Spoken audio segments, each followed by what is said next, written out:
So would you say that Muslims are also rejecting Christ? Because I've studied the Muslim faith for almost a decade. Right.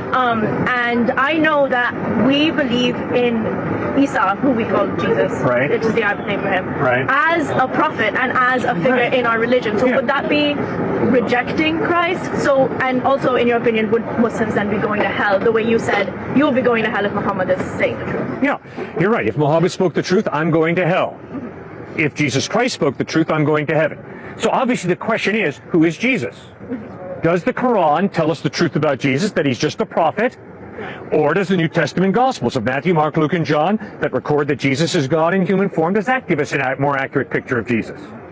So we got to study that. Yeah. So why have you concluded that the Quran gives you a more accurate historical picture of Jesus than the New Testament? Okay, so personally, I'm not very religious. I'm more agnostic than anything. But the religion that makes the most sense to me are the monotheistic religions, and I would choose Islam over the other two because I feel like the being of God, I feel like the fact that he can beget is just voiding the whole concept of him being all powerful, because then that just so the idea that God can have a son brings him closer to what man is. No, God did not birth Jesus.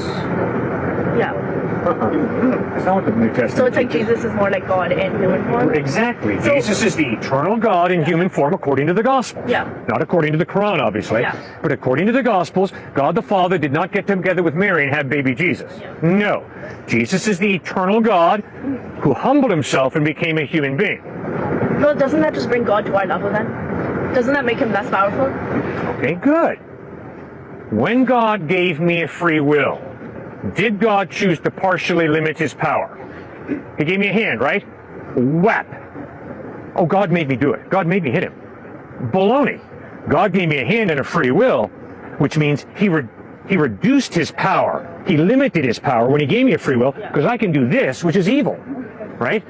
And yes, when God became a human being, obviously he limited his power in Christ, right? Christ didn't go around doing whatever he wanted to. So what makes Christ different than the other prophets like Abraham and Joseph and all that? What makes him different is, first of all, he claimed to be God, which means he's not a good prophet. Yeah. There is no way that Jesus is a good prophet, because he had the audacity to claim to be God. Yeah. He's either an idiot, a fanatic, or else he's who he claimed to be. Yeah. Now, the majority of people who claim to be God, we lock up in mental institutions. Right? So the question becomes, is Christ a candidate for a mental institution, or is he a candidate for our worship? Yeah. When you read about how he treated people, when you read about what he taught ethically, when you read about how he died, loving and forgiving his enemies as he's dying on a cross, and then most importantly, when you read about how he rose from the dead, the conclusion has to be, not a candidate for a mental hospital, he's the truth. The evidence is he's reliable. But the other two Abrahamic religions, actually, so Judaism and Islam, they don't claim that Jesus claimed that he himself was God. So why are both of those incorrect, but Christianity is correct in saying that he claimed he was God? Judaism clearly understands that Jesus claimed to be God. Jews nailed him to a cross for blasphemy, because he, a mere man, had the audacity to claim to be God. Right. Well, obviously, Muhammad disagreed with the New Testament.